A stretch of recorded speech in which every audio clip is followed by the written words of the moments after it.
It's been 10 years since the start of the civil war in Syria. It all began in March of 2011 when pro-democracy protesters rose up against Syrian President Bashar al-Assad. They were seeking government reforms inspired by the social media-fueled Arab Spring that swept through neighboring countries. But over the last decade, the conflict has left more than 500,000 people dead and millions more displaced and struggling to survive. And the winner is FreeCom. And that brings us to FreeCom, a technology created by a Syrian immigrant living in Germany, Abdul Rahman al-Ashraf. His experience in Syria during the civil war inspired him to create a solution for people in conflict zones to communicate easily, even when internet networks are down. His invention won the 2016 European Youth Award. Here he is reflecting on the past decade. Most of the great ideas, they came to people's minds after struggling and suffering for too long. Even in the worst cases like the war, if the person thinks positively, he can change things for better and he can rescue his life and other people's lives. What was it like when the crisis first started happening? Actually hearing about the problem and seeing it, it's completely different from living the problem.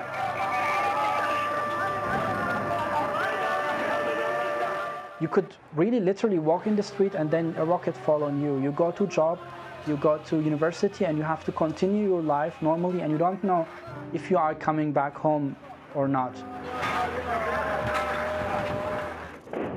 One of the hardest feelings it was in 2014 when one of my very close relatives, the area where they live, they got bombed, and we tried to reach it out, but actually it has no telephone connection, no internet connection, and you don't know anything about the people, what's going on there. After I was moving to Germany, I had an opportunity to work on research to create an app that could communicate with other phones without any kind of connection. FreeCom simply just create alternative network for people to communicate and use. For example, if a disaster, if a bombing happened, instead of going back to the internet, the mobile itself, it will search for the phones around it and build a local network so everybody can text and reach other people's out. My whole family is actually still live in Syria. Leaving everything behind, it was very hard, especially in the beginning. You feel somehow guilt that you are chosen among so many other people who are trying to maybe have a better life, and you are one of the very few people who made it. It has been 10 years since the conflict first started in Syria. How does that make you feel? Yeah, actually, the first thing is like 10 years is actually not only a number. We can imagine a kid born 10 years ago, and now he or she is 10 years old and know nothing but suffer and conflict, and being in some place where electricity barely comes and water is very hard to get.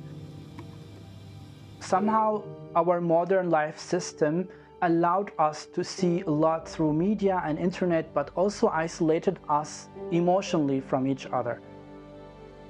For the future, I would love to be in a place where I can create more innovations which help the people to be having better life and having investments in people, not from people. FreeCom is available for anyone. It's free. Abdul Rahman made the open source code available on freecom-info.com.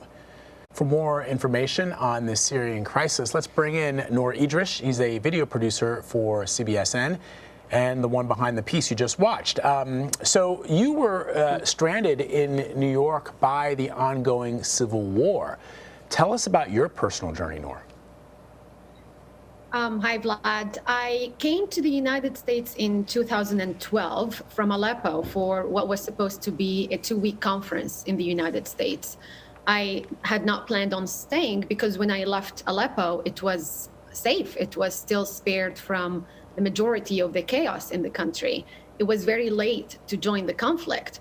But a few days into my trip here in the United States, I got an email from the airlines that my flight back was postponed. I did not know what was going on. I was not tuned into the news because of my trip.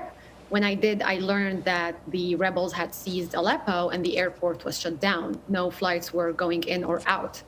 It was postponed a couple of more times until it was entirely canceled and refunded after a few months.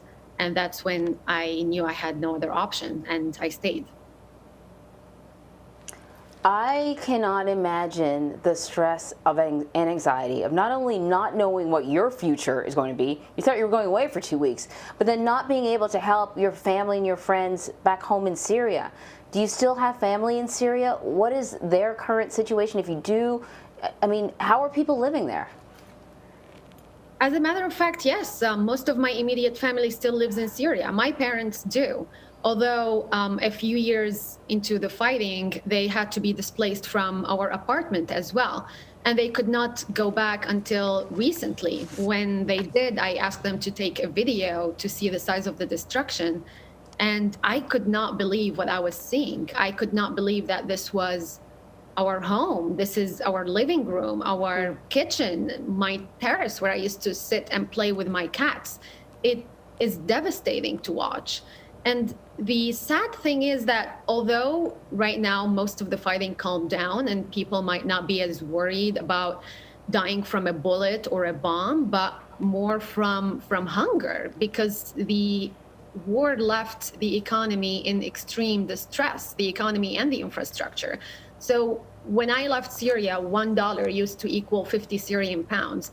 Now, 9 years later, it is 4,200. I would buy a falafel sandwich for 15 Syrian pounds, and now it is almost 1,200. To put that in perspective for our American audience, imagine if you go now and buy your cup of coffee for $5, and tomorrow your coffee shop is charging you $420. This is the size of the inflation. And the problem is that the income really didn't change much, if not lost completely for some of the citizens.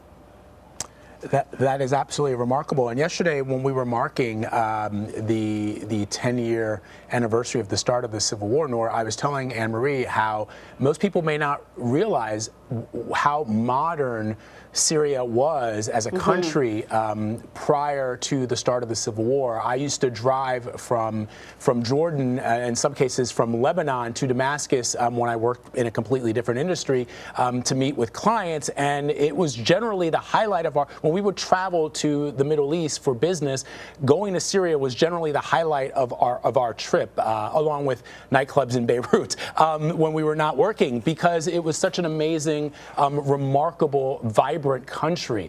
I want to get your perspective, though, because one of the things that was not very clear to me before I became a reporter was the basic human rights that were denied, especially to young women. What was that like for you, and what kind of an impact did it make on your decision to become a reporter?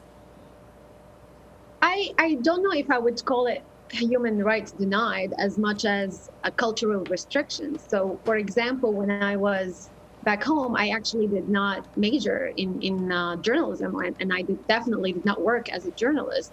I had to choose a different major to satisfy my parents' wishes, because in order for me to study journalism, I would have had to live and stay in a different city, which is not preferred for young single women to do.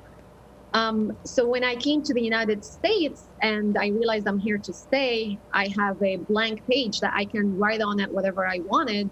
I decided to pursue my dream career, and this is how I got into journalism, and now I get to do what I love doing most. Yesterday, we saw part of your interview with Majed Abdul Samad, and today, we heard from Abdul Rahman al-Ashraf. Both of the stories are remarkable.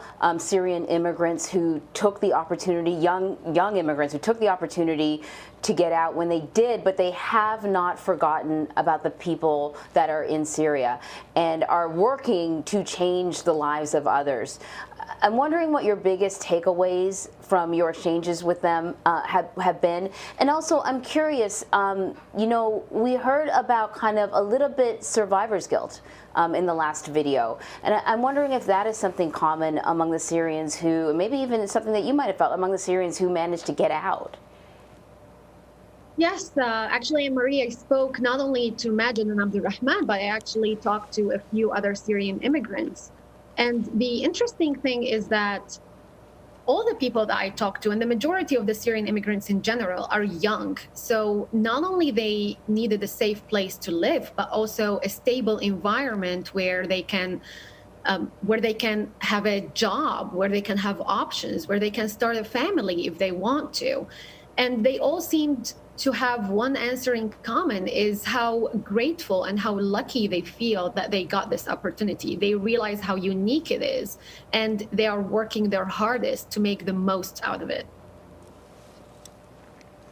I tell you, Nour, I just think about the last 10 years and, you know, that point about a child being born, my daughter's 10, right? So a child being born 10 years ago and only ever knowing this destruction. I'm really glad that you shared the images from your apartment and talked about you sitting in the living room playing with, you know, your cat, because I think people need to know exactly what Vlad pointed out, that we are talking about bustling modern cities. Often here, you know, in this country, we see images of the Middle East, and there's a lot of destruction, and it looks like there was always destruction, that people never lived there, like really truly lived their lives. And so I think it's important for people to know that this started as a political demonstration.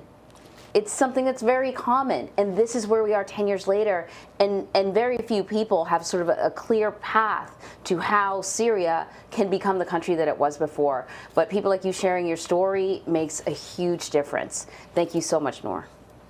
Thank you.